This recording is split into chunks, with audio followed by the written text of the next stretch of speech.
দর্শক, খালেদা জিয়ার শারীরিক অবস্থা সম্পর্কে বিস্তারিত খবরাখবর জানতে এই মুহূর্তে আমরা চলে যাচ্ছি রাজধানীর এভার কেয়ার হাসপাতালে। সেখান থেকে আমাদের সাথে যুক্ত হচ্ছেন সহকর্মী শামীমা সুলতানা। চলে যাচ্ছি তার কাছে।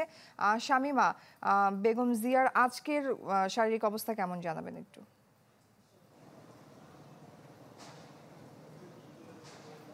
4 গুণ শক্তিশালী এনজাইম ও অধিক ফেনা সমৃদ্ধ অরিক সিলভার ওয়াশ মাত্র 70 টাকায়।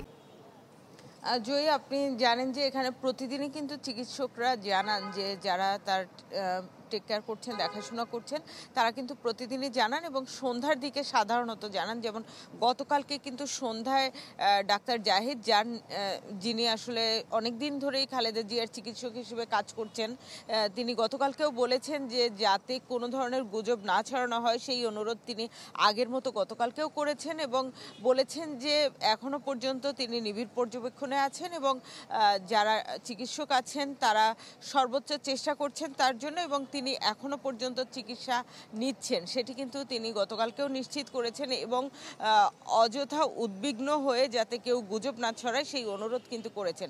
একই সঙ্গে একটু বলে রাখি যে যারা তার দলের নেতাকর্মী আছেন তারা এবং সরকারের লোকজনও কিন্তু বিভিন্ন সময় তাকে দেখতে আসেন। তবে আজকে এখনো পর্যন্ত যেহেতু সকাল হলো এখনো অবধি আমরা কাউকে দেখিনি। তবে এটুকু বলা যায় যে যেভাবে ছিলেন স্থিতিশীল অবস্থায় তার চিকিৎসা চলছে এবং আজকেও আসলে তাদের পক্ষ থেকে জানানো হবে এবং সেজন্য আমরা অপেক্ষা করছি যে তার শারীরিক অবস্থা ধন্যবাদ আপনাকে।